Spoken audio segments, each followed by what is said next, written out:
નમસ્કાર, સુપર 6 સાથે હું છું નીરુ। સાંજે 6 વાગ્યા સુધીના 6 ટ્રેન્ડિંગ મુદ્દાઓની વાત। ભરી હવા, શ્વાસ લેવો પણ મુશ્કેલ બની રહ્યો છે અને ગ્રેડેડ રિસ્પોન્સ એક્શન પ્લાનનો ચોથો તબક્કો લાગુ થતા કડક નિયંત્રણનો અમલ કરવામાં આવી રહ્યો છે, છતાં રાહત નથી।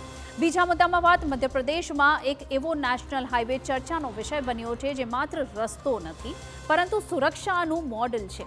ભોપાલથી જબલપુરને જોડતો આ માર્ગ હવે અકસ્માત અટકાવવાની નવી ઓળખ બની રહ્યો છે।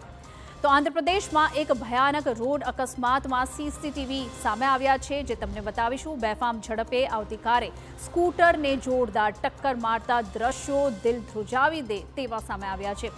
તો રાજ્યમાં પણ હિટ એન્ડ રનની ઘટના બની છે। ચોથા મુદ્દામાં વાત, રાજ્યના અલગ અલગ જિલ્લાઓમાંથી હિંસાની ચોંકાવનારી ઘટનાઓ સામે આવી રહી છે। તેની ક્યાંક ટ્રાફિક પોલીસ સાથે ઘર્ષણ તો ક્યાંક ચપ્પુની અણીએ ખંડણી। સમાજમાં વધતી અસહિષ્ણુતા કાયદો વ્યવસ્થા માટે બની છે પડકાર। પાંચમા મુદ્દામાં હિમાચલ પ્રદેશના બરફબારી ત્યાં ન થતા સહેલાણીઓને લૂંટવામાં આવી રહ્યા છે તેનો વિડીયો વાયરલ થયો છે।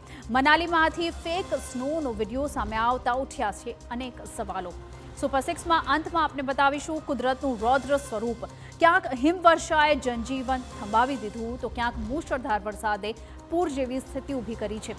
કેનેડાથી સાઉદી અરેબિયા અને બ્રાઝિલ સુધી અણધાર્યા હવામાનના જોવા મળ્યા ફેરફાર।